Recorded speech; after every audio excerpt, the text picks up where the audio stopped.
ಮಂಗಳೂರಿನ ದತ್ತನಗರ ನಿವಾಸಿಗಳ ಸಂಘದ ವಾರ್ಷಿಕೋತ್ಸವವು ದತ್ತರಂಗ ಮಂದಿರದಲ್ಲಿ ಸಂಭ್ರಮದಿಂದ ನಡೆಯಿತು. ಇದೇ ವೇಳೆ ಸ್ಥಳೀಯರಿಂದ ಸಾಂಸ್ಕೃತಿಕ ಕಾರ್ಯಕ್ರಮ ನಡೆದವು.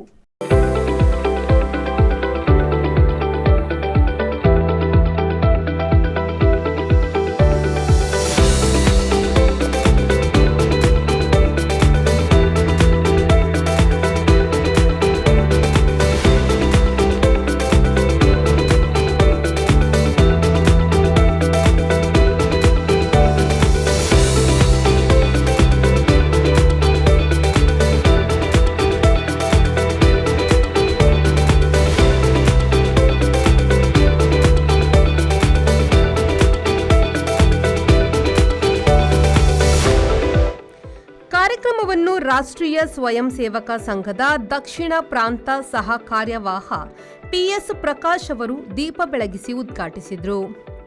ನಂತರ ಮಾತನಾಡಿದ ಅವರು, ಈ ಪರಿಸರದಲ್ಲಿ ಸಾಧನೆಗೈದ ವ್ಯಕ್ತಿಗಳಿದ್ದಾರೆ.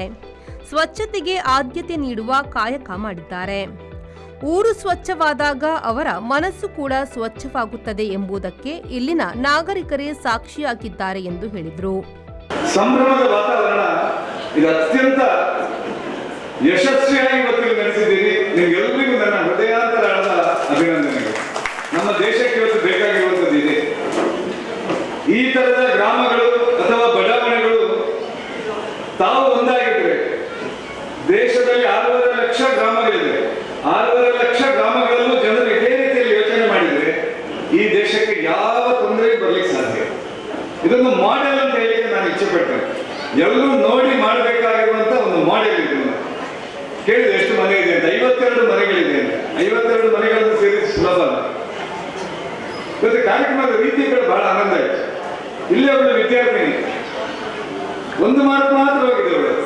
ಶಾಸಕ ಉಮಾನಾಥ್ ಕೋಟ್ಯಾನ್ ಅವರು ಮಾತನಾಡಿ, ದತ್ತನಗರದಲ್ಲಿ ಸ್ವಚ್ಛತೆಗೆ ಮೊದಲ ಆದ್ಯತೆಯನ್ನು ನೀಡುವ ಮೂಲಕ ಉತ್ತಮ ಕಾರ್ಯವನ್ನು ಮಾಡಿದ್ದಾರೆ. ಆ ಮೂಲಕ ಪರಿಸರವನ್ನು ಉತ್ತಮವಾಗಿ ಇಡುವ ಕೆಲಸ ಮಾಡಿದ್ದಾರೆ ಎಂದರು. ದತ್ತನಗರದಲ್ಲಿ ಎಲ್ಲಿಯೂ ಕಸ ಕಾಲಿಗೆ ಸಿಗಲಿಲ್ಲ. ನಾನು ತುಂಬಾ ಸಲ ಆಚೆ ಹೋಗ್ತೇನೆ. ಆದ್ರೆ ನರೇಂದ್ರ ಮೋದಿ ಅವರು ಹೇಳಿದಂತ ಒಂದು ಮಾತಿನಲ್ಲಿ ಅರ್ಥ ಎಷ್ಟಿದೆ ಅಂತ ನಾವು ಅರ್ಥ ಮಾಡಿಕೊಳ್ಬೇಕು. ಸ್ವಚ್ಛ ಭಾರತ್ ಎಂಬ ಒಂದು ಮಾತಿನಲ್ಲಿ ಅರ್ಥಗರ್ಭಿತವಾದಂತಹ ಒಂದು ಸಂದೇಶದಲ್ಲಿದೆ. ಕೇವಲ ನಮ್ಮ ಆಸುಪಾಸನ್ನು ಮಾತ್ರ ನಾವು ಸ್ವಚ್ಛಗೊಳಿಸುವುದಲ್ಲ, ಚರಂಡಿಯನ್ನು ಸ್ವಚ್ಛಗೊಳಿಸುವುದಲ್ಲ, ಕೆರೆಯನ್ನು ಸ್ವಚ್ಛಗೊಳಿಸುವುದಲ್ಲ, ನಾವು ನಮ್ಮ ಕೈಯನ್ನು ಸಹ ಸ್ವಚ್ಛಗೊಳಿಸಬೇಕು. ನಮ್ಮ ಕೈ ಸ್ವಚ್ಛ ಇರಬೇಕು ಅಂತ ಅವರ ಒಂದು ಸಂದೇಶದ ಅರ್ಥ. ಕೈ ಸ್ವಚ್ಛ ಅಂತ ಹೇಳಿದ್ರೆ ಊಟ ಮಾಡಿ ಕೈ ತೊಳಿತೇನೆ ಅಂತ ಹೇಳ್ಬೋದು, ತಿಂದಿದ್ದು ಒಂದು ಕೈ ತೊಳಿತೇನೆ ಅಂತ ಹೇಳ್ಬೋದು. ನೀವು ಹಾಗಲ್ಲ.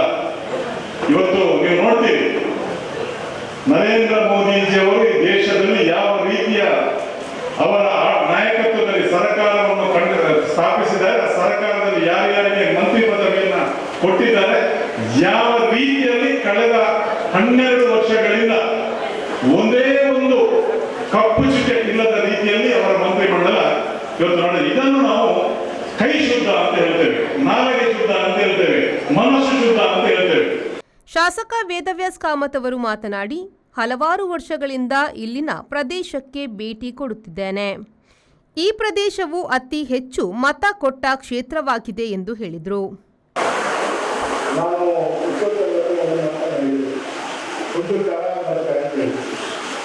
ಮಂಗಳೂರಿನಲ್ಲಿ ಕಳೆದ 4-5 ವರ್ಷದಿಂದ ದೊಡ್ಡ ರೀತಿಯಲ್ಲಿ ಮಳೆ ಬರ್ತಾ ಇದೆ. ನನ್ನ ಜವಾಬ್ದಾರಿಗಳು ಏನು ಅಂತ ಕೇಳಿದ್ರೆ, ಇನ್ನೂ ಒಂದು ಕಡೆ ಮನೆ ಮೇಲೆ ಮರ ಬಿದ್ದಿದೆ, ಮನೆ ಬಿದ್ದಿದೆ. ಈ ಸಂದರ್ಭದಲ್ಲಿ ನಾನು ಹೋಗ್ಬೇಕಾದಂತ ಅನಿವಾರ್ಯತೆ ನನ್ನ ಜವಾಬ್ದಾರಿ ಇಲ್ಲ. ಹಾಗಾಗಿ ಕಷ್ಟದಲ್ಲಿರುವಂತಹ ವ್ಯಕ್ತಿಗಳನ್ನು ಸೇರ್ಕೊಳ್ಬೇಕಾದಂತ ಅನಿವಾರ್ಯತೆ ಜವಾಬ್ದಾರಿ. ಸಂತೋಷದಲ್ಲಿರುವಂತಹ ವ್ಯಕ್ತಿಗಳಿಗೆ ಮತ್ತೆ ತಗೊಂಡು ನಡೀತದೆ ಅಂತ ಭಾವನೆ ದತ್ತನಗರದವರು ನನ್ನವರು ಅಂತ ಭಾವನೆ. ಹಾಗಾಗಿ ಸ್ವಲ್ಪ ತಡವಾಗಿ ಬಂದು ನನಗೆ ವೇದಿಕೆಯಲ್ಲಿ ಅವಕಾಶ ಕೊಟ್ಟಿದ್ದೀನಿ. ಒಟ್ಟಾರೆ ಇಷ್ಟೇ ಹೇಳ್ತೇನೆ. ಈ ವೇಳೆ ವಿವಿಧ ಕ್ಷೇತ್ರಗಳಲ್ಲಿ ಸಾಧನೆಗೈದ ಶಿಕ್ಷಕರು, ಉಪನ್ಯಾಸಕರು, ಪಿಯುಸಿ ಹಾಗೂ ಎಸ್ಎಸ್ಎಲ್ಸಿ ಪರೀಕ್ಷೆಯಲ್ಲಿ ಅತ್ಯಧಿಕ ಅಂಕ ಪಡೆದವರನ್ನು ಸನ್ಮಾನಿಸಲಾಯಿತು. ಜೊತೆಗೆ ದತ್ತನಗರ ಪರಿಸರದಲ್ಲಿನ ವಿವಿಧ ಸಂಘ ಸಂಸ್ಥೆಗಳನ್ನು ಅಭಿನಂದಿಸಲಾಯಿತು.